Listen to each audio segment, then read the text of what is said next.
Bienvenue sur le podcast Des mots sur tes mots, le podcast qui t'aide à reprendre confiance en toi pour mieux vivre tes relations amoureuses. Je suis Alexandra, coach relationnel diplômée et certifiée, et sur cette chaîne, je te partage les découvertes, les notions et les secrets pour enfin vivre une relation amoureuse stable et épanouissante. Que tu sois confortablement installé, en train de faire ton ménage ou ton jogging, c'est parti pour un nouvel épisode.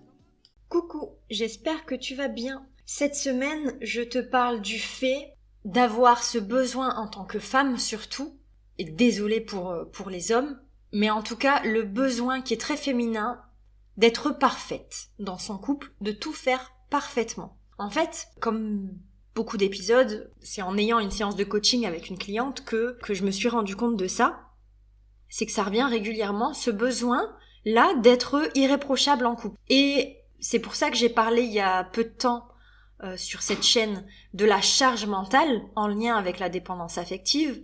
La charge mentale, elle est due aussi au fait d'avoir besoin comme ça de faire les choses parfaitement, d'être irréprochable. On se sent un petit peu responsable du bonheur de l'autre. Et donc, comme on veut que l'autre soit heureux, on a l'impression que ce bonheur va de pair avec la perfection. Il faut que sa vie soit parfaite. Et pour que sa vie elle soit parfaite, il faut que j'en prenne le contrôle. Et il faut que moi, je prenne la responsabilité de plein de choses. Et donc, que je dirige un petit peu sa vie. Et tu vois à quelle vitesse on est tombé dans le contrôle? Eh ben, c'est ce qui se passe dans la vraie vie. C'est que sous couvert de quelque chose de positif, de bienveillant, on se met à faire des choses qui sont totalement à l'opposé de notre objectif. Et on leur pourrit la vie. Et on se pourrit la vie à soi-même aussi. Parce que, besoin de perfection, on sait que la perfection, tu le sais, consciemment tu le sais que la perfection, elle n'est pas atteignable, en tout cas sur la durée, elle n'est pas atteignable. Donc il y a forcément des endroits, j'ai envie de dire, de votre vie qui sont pas parfaits. C'est-à-dire que tu es obligé de négliger quelques aspects dans ta vie de couple pour pouvoir vivre tout simplement. C'est ce qu'on appelle la vie, finalement, la vie de couple. Et donc ton besoin de perfection, il vient, comme je le disais aussi dans la charge mentale, il vient en partie du fait que c'est vrai que dans notre société, on a été éduqué en tant que fille à s'occuper de tout le monde, à faire les choses bien, etc.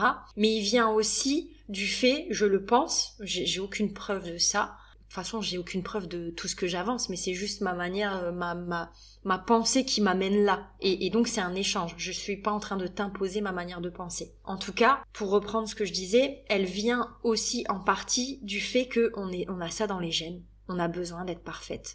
Même physiquement, on a besoin d'être parfaite. C'est-à-dire que nous, on est avec nos mecs. Si on est bien avec, on les trouve beaux, même des fois plus beaux qu'ils le sont.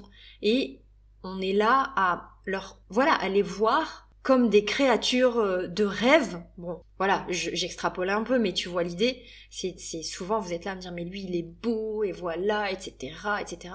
Moi, je suis moche, moi, je suis grosse, et moi, on a croisé une fille, elle était plus belle que moi, et je suis sûre qu'elle lui plaît, etc., etc. On a ce besoin d'être parfaite physiquement pour se sentir aimée et aimable. Ça, c'est dans notre tête.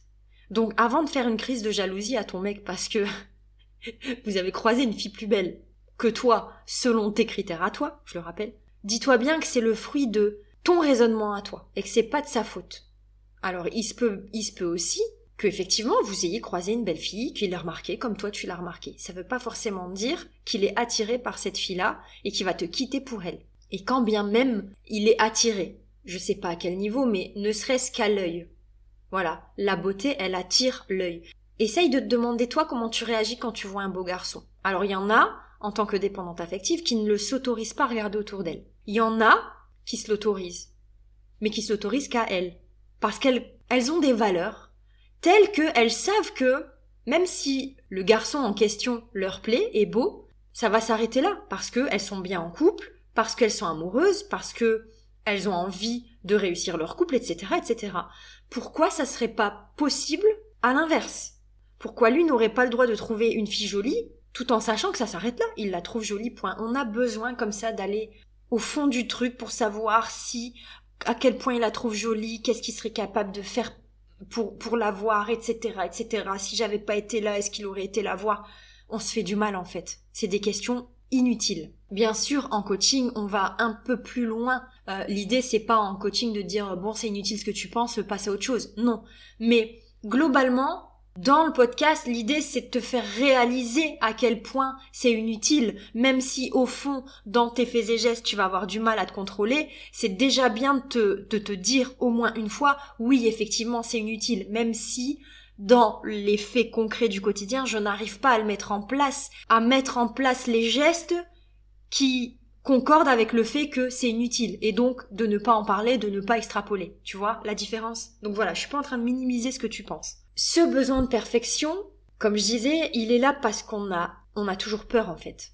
On a peur d'être quitté, on a peur de l'abandon, donc classique chez la dépendante affective, mais plus tu vas te comparer aux autres, plus tu vas vouloir être parfaite, plus tu vas t'éloigner de son idéal à lui. Ce que je remarque chez les hommes bien, attention, c'est que la plupart disent la même chose à leur conjointe, à leur femme, c'est « mais je te préfère au naturel ». Et je disais ça à une cliente ce matin, c'est « attention, il y a naturel et naturel ». C'est « je te préfère au naturel », ça veut pas dire « je te préfère quand tu sens mauvais, que t'as pas pris ta douche, que t'as la peau toute grasse, que… » Voilà, non. Naturel, ça veut dire propre, fraîche, qui sent bon, mais qui ne met pas des tonnes. Tu peux te maquiller, mais d'une façon naturelle. Tu peux te coiffer, mais d'une façon naturelle. Tu peux t'habiller pareil, d'une façon naturelle. Je sais pas si c'est le bon moment. En tout cas, tu vois, un peu simple, sans prise de tête. En fait, un résultat qui va se rapprocher beaucoup plus de ce que tu es le matin au réveil, par exemple. C'est juste toi au réveil amélioré. Donc, qui sent bon, qui est fraîche, qui a la peau propre et qui est coiffée. Ils en veulent pas plus généralement. Alors oui, une fille qui est tirée à 4 épingles, on la remarque. On la remarque, ça veut pas dire qu'elle est plus belle que toi. C'est juste on la remarque. Alors, il y a des événements, des occasions pour se faire un peu plus pimpante que d'autres. Je te garantis, et ça c'est pour beaucoup, j'en suis sûre, en ayant discuté avec beaucoup d'hommes pour avoir leur point de vue, c'est que des fois ils les remarquent, mais parce qu'elles sont juste ridicules en fait. Et ils se demandent bien pourquoi elles font tout ça. Il suffit d'en discuter. Il suffit d'ouvrir une discussion sans jugement, juste pour essayer de comprendre ce qui se passe dans la tête des hommes. Et en fait, ce que tu as du mal à faire si tu es dépendante affective et tu te sens concerné par ce sujet, c'est que t'arrives pas à avoir cette discussion-là, surtout avec ton homme à toi, parce que il y a trop d'affect. Et il a peur déjà de ce qu'il va pouvoir dire, ce qui va peut-être te blesser. Donc, c'est pas une vraie discussion. L'idée, c'est de savoir se détacher de ça. Donc, bon, rien de mieux que d'en parler à des amis, à des gens qui sont pas ton mec en fait, pour avoir un vrai retour. Et ensuite pour pouvoir l'intégrer.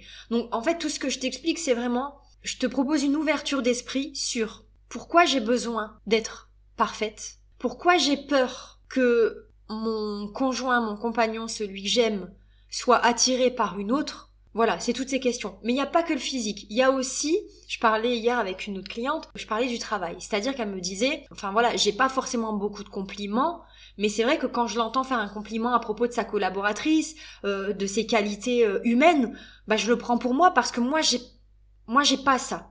Mais t'as peut-être d'autres choses. Et n'oublie pas que lui, il voit sa collaboratrice sous le joug professionnel, mais il la connaît pas en détail. Il connaît pas le reste de ses défauts. Toi, en tant que ton conjoint, ton mari, ton compagnon, il te connaît sous toutes les coutures. Donc c'est normal qu'il voit plus de défauts. Ça veut surtout pas dire que c'est normal d'aller appuyer sur ses défauts. Mais juste déjà de le mettre en perspective, de se dire ok, c'est normal. Tu peux très bien lui demander à ton conjoint, à ton mari, de faire un peu plus attention à quand il notifie tes défauts et moins tes qualités.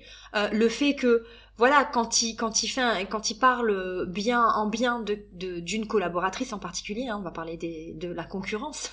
Quand il parle en bien d'une de ses collaboratrices, forcément toi ça fait écho au fait que toi il dit pas le bien. Donc peut-être qu'il le pense, mais il te le dit pas. Et peut-être que ton besoin derrière c'est qu'il te le dise. En fait, on a besoin comme ça d'être approuvé, le besoin de perfection. Pourquoi on se perfectionne? Pourquoi on a besoin de faire toujours plus? C'est parce que on veut connaître notre niveau. On veut savoir qu'on compte en fait et que on est bien vu, etc. C'est normal à juste mesure. L'idée c'est un juste milieu et tu vois c'est de rééquilibrer, c'est-à-dire que il y a un travail sur toi, c'est-à-dire reprendre ton estime de toi, voir en face les choses que tu fais bien, que tu maîtrises, voir aussi en face les choses que tu maîtrises pas du tout, et aussi la partie qui va venir de ton conjoint, c'est que si t'as besoin que lui aussi te fasse des compliments et tout, va lui demander, va lui dire que t'as besoin de ça. S'il fait des compliments aux autres et pas à toi, c'est qu'il y a une raison. Essaye de trouver cette raison-là. Donc, je sais pas, vous êtes peut-être dans une situation où rien ne va plus, où il y a plus de communication, où du coup, en fait, tu montres que tes côtés négatifs et que du coup, lui voit que les côtés négatifs.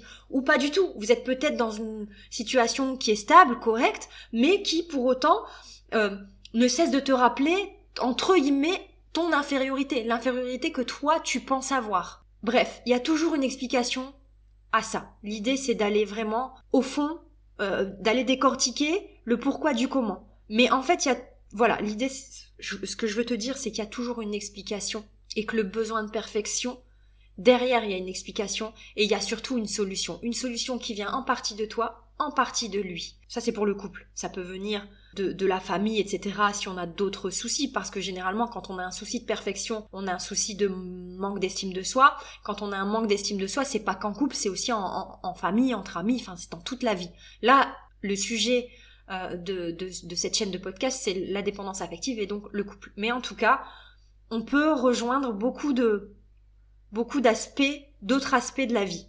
Voilà un peu ce que j'avais à dire sur ce besoin de perfection. C'est toujours un peu spontané mes épisodes. Je commence avec un thème, je sais pas vraiment comment je vais en parler, ce que je vais dire, etc. J'espère que ça a été plutôt clair pour toi, que ça t'a apporté des clés, que ça t'a fait du bien. N'hésite pas à me le faire savoir. Si tu as besoin d'éclaircir le sujet, n'hésite pas, envoie-moi un mail ou commente ce podcast. Si tu sens que ça pourrait parler à des personnes de ton entourage, n'hésite pas à partager. Les partages, c'est vraiment, vraiment, vraiment ce qui m'aide à me faire connaître. Donc je t'en remercie 1000 fois. Et plus je serai connue, plus je donnerai du contenu. Voilà, forcément, c'est...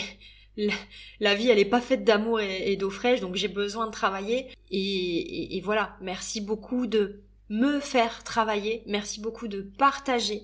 Il y a des gens qui se reconnaissent, qui sentent que derrière elles ont besoin d'un coaching. Généralement, quasi tout le temps, elles sont ravies. Et ça, c'est grâce à tes partages, c'est grâce à tes écoutes que j'ai en fait la force de donner tout ce temps gratuit. En fait, ça me fait tellement plaisir et c'est... Voilà, j'ai réussi. Il y a des gens qui se demandent en fait comment ils peuvent être utiles en dehors du simple gain financier. Moi, j'ai trouvé. Et donc vraiment, le fait d'avoir un retour, le fait d'avoir des merci, le fait d'avoir vraiment des gens qui me disent que ça les aide, c'est énorme. Donc un énorme merci encore une fois. Voilà, j'arrête là cet épisode. En attendant, prends bien soin de toi et je te dis au prochain épisode.